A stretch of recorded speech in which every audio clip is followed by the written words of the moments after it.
Welcome to Beijing. While in Beijing, you'll tour Tiananmen Square.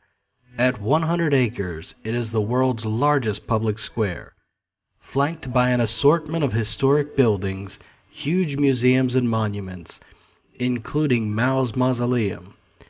You explore the square and walk through the Gate of Heavenly Peace under the framed portrait of Chairman Mao to enter a UNESCO World Heritage Site, the Forbidden City, the symbolic center of China. Completed in 1420, the Forbidden City is the world's largest palace complex and China's most magnificent imperial architecture. It consists of many buildings with 999 rooms on a 250-acre compound. It's protected by a 20-foot wide moat and a 32-foot high wall. Now known as the Palace Museum, the Forbidden City was the exclusive domain of the imperial court, where outside visitors were forbidden for 5 centuries. You will explore the imperial treasures in the grand palaces and pavilions, exquisite courtyards and gardens, and what was once the residence of China's rulers.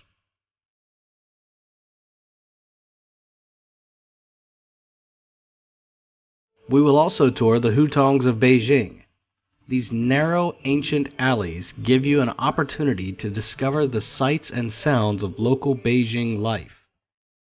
You'll see the locals as they go about their daily lives and tour the maze-like alleyways and courtyards. This hutong visit includes a tour of a traditional courtyard home and a trip to the local market.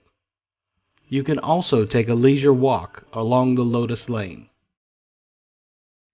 You will tour the Summer Palace, once the summer retreat and playground for the imperial family and royal court during the late Qin dynasty. Considered the finest Chinese imperial garden, the Summer Palace spans over 700 acres with breathtaking views, temples, pavilions, palaces, and halls, including the lavishly painted Long Corridor. It is most associated, however, with the Empress Dowager Cixi, who paid for the extravagant marble boat with funds meant for the modernization of the Imperial Navy. You will enjoy a dragon boat ride across the picturesque Kunming Lake at the Summer Palace. This is truly a journey of a lifetime. Your tour includes a visit to the Temple of Heaven, the largest temple complex in China and a paradigm of Chinese architectural balance and symbolism. One key element in China's architectural genius was the blending of the monumental with the delicate, and the Temple of Heaven is perhaps the finest expression of this mixing of near opposites. During each winter solstice, the Ming and Qin emperors would perform rites and make sacrifices to heaven, praying for good harvest for their empire. The most striking edifice is the Hall of Prayer of Good Harvest, which according to the emperor's feng shui masters is the exact point where heaven and earth meet. Built in 1420 without the use of a single nail, this masterpiece of Ming architecture features triple eaves, dramatically carved marble, and a gorgeous glazed roof that symbolizes the color of heaven. This 120-foot-high structure is fixed by 4 inner pillars representing the seasons, and 2 sets of 12 columns denote the months and traditional Chinese divisions of day.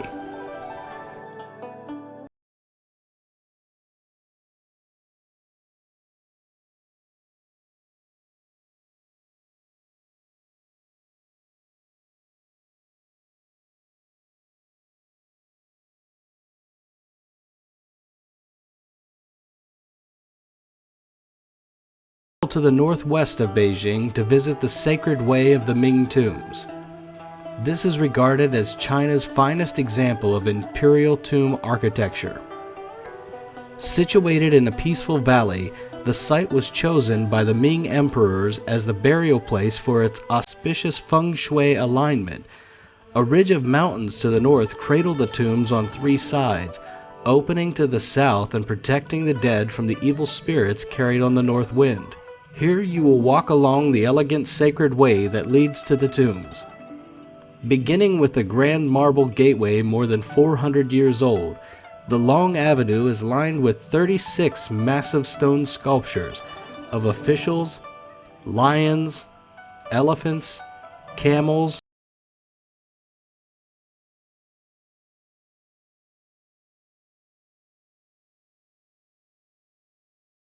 travel to China, you undoubtedly have thoughts of the Great Wall of China.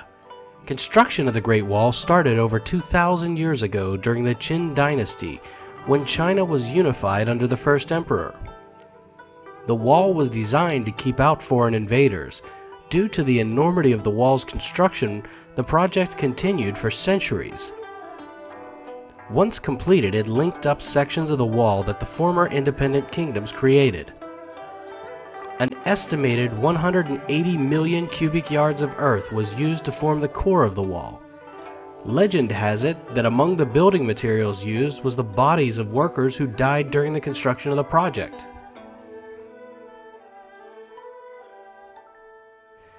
The wall worked as an elevated highway system, transporting men and equipment across the mountainous terrain. Its beacon tower system used smoke signals to transmit news of enemy movements. The Great Wall meanders through China's northern mountain ranges from the Gobi Desert to the Yellow Sea, a distance of over 3,500 miles. During the Ming Dynasty from 1368 until 1644, a determined effort was made to fortify the Great Wall. This time the construction was continued with bricks and stone slabs like we see on the wall today. It's estimated that the project used some 60 million cubic yards of bricks. The Ming construction of the Great Wall took over 100 years. The cost in both effort and resources were phenomenal.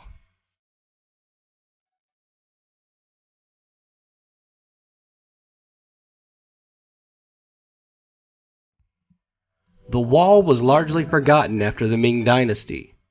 Mother Nature has reclaimed sections of the wall. It wasn't until recent history that the wall has become a tourist destination.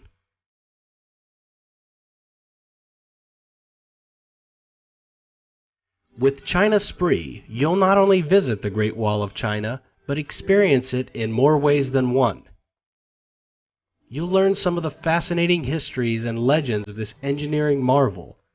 You'll ride up a lift to the highest point of the wall.